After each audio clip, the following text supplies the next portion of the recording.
তাই জানো, ফুপি না এক কাণ্ড করেছে। তুমি এখন নিজ থেকে ছেলের ঠিকানাটা নিয়ে একটু যোগাযোগ করো।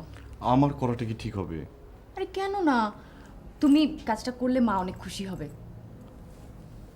আচ্ছা ঠিক আছে, আমাকে নাম্বারটা দাও, আমি এক্ষুনি যোগাযোগ করছি। হ্যাঁ দিচ্ছি, আমাকে কার্ড দিয়েছে। এই তো।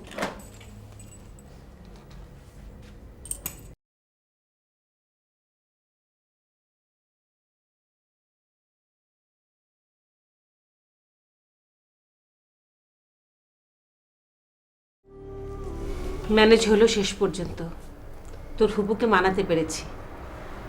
শোন, বাড়িটা মনে হয় ছাড়তেই হবে, তোর ফুপুর টাকার দরকার।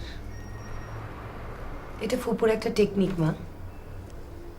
হাসপাতালে যাবে, তোর বাবা যদি চেক সই করার মতো সুস্থ হয়ে থাকে তাহলে চেক সই করিয়ে নেবে, বাড়িতে হাত দেবে না। আর তা না হলে